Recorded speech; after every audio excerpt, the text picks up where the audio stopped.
नमस्कार शेतकरी बांधवांनो, स्वागत आहे आपलं कृषी समृद्धीमध्ये. आणि मित्रांनो, आपल्या राज्यातील शेतकरी बांधवांसाठी एक अत्यंत महत्त्वाची मोठी अपडेट सध्या समोर आली आहे. कारण की सध्या आपल्या राज्यातलं जे वातावरण आहे, तर ते वातावरण जे आहे तर ते सततच्या बदलामुळे आणि गारपीट त्यासोबत अवकाळी पावसामुळे आपला शेतकरी जो आहे तर तो मोठा आर्थिक कोंडीमध्ये सापडला आहे. आणि अशातच आता जे आहे तर ते खरीप हंगाम तोंडावर आल्यामुळे पैशांची जुळवाजुळव करण्यासाठी शेतकरी मोठ्या आर्थिक कोंडीत सापडला आहे.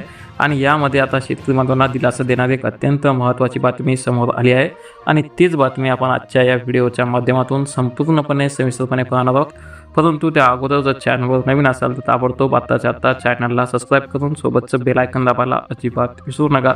तर एक अत्यंत महत्त्वाची अपडेट आहे. कारण की सध्या आपल्या राज्यातील शेतकऱ्यांसाठी जो आपला आगामी हंगाम आहे, म्हणजे की येणारा तोंडावरचा हंगाम 2026-27चा खरीप हंगाम, आणि या खरीप हंगामासाठी आपल्या राज्यातील शेतकऱ्यांना म्हणजे पीक कर्ज देण्यात येत असते. तर या पीक कर्जाच्या नव्या मर्यादा जाहीर करण्यात आल्या असून बहुतांश पिकासाठी कर्जदरामध्ये 10 ते 25% वाढ करण्यात आली आहे.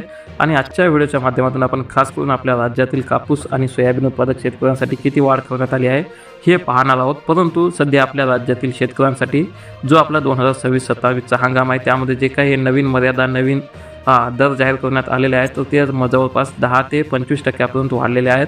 आणि याचं कारण म्हणजे की वाढत्या शेती खर्चाच्या पार्श्वभूमीवर आपल्या शेतकरी बांधवांना आर्थिक दिलासा देण्यासाठी हा निर्णय महत्त्वाचा मानला जात आहे. आणि यामध्ये आपलं कापूस सोयाबीनसहित द्राक्ष, ऊस आणि भाजीपाला तसेच फळबागांसाठी कर्ज मर्यादा ज्या आहेत त्या वाढवण्यात आलेल्या आहेत.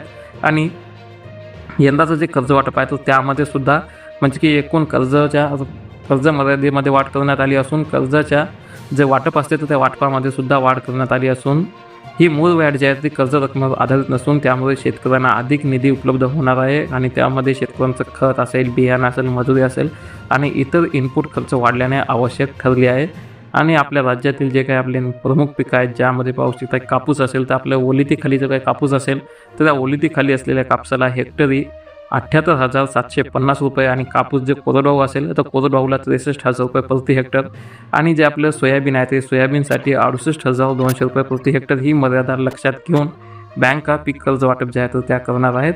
आणि इतर जे काही पिकं आहेत, ज्यामध्ये आपल्या डाळी असेल, इतर अन्नधान्य असेल तर त्यांच्यासाठी कर्ज मर्यादा वाढवल्या असून जी आपली तूर आहे तर तुरीला जवळपास 66,000 रुपये प्रति हेक्टर, ज्वारीसाठी 42,700 रुपये, तसेच मूग आणि उडदासाठी जवळपास 37,500 रुपये प्रति हेक्टर या एवढ्या कर्ज मर्यादा ज्या आहेत तर त्या वाढवण्यात आलेल्या आहेत. आणि या निर्णयामुळे विविध पिके घेणाऱ्या शेतकऱ्यांना आर्थिक मदत जी आहे तर ती मिळणार आहे.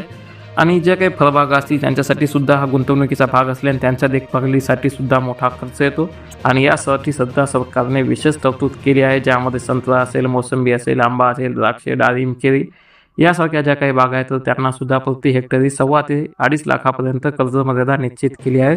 त्यामध्ये पाहू शकता तुम्ही की हेक्टरी जी आहे तर ती मिरचीसाठी जवळपास 1,26,000 रुपये, केळीसाठी सुमारे 1,89,000 रुपये, पपईसाठी 1,07,000 रुपये, डाळिंबासाठी सुमारे 1,52,000 रुपये अशा प्रकारचे कर्ज जे आहे ते आपल्या शेतकऱ्यांना दिलासा देणारे ठरलेला आहे. हा निर्णय जो आहे तो कारण की शेतीचा खर्च दिवसेंदिवस वाढत असताना कर्ज मर्यादेमध्ये वाढ करणे हा शेतकऱ्यांसाठी मोठा दिलासा मानला जात आहे.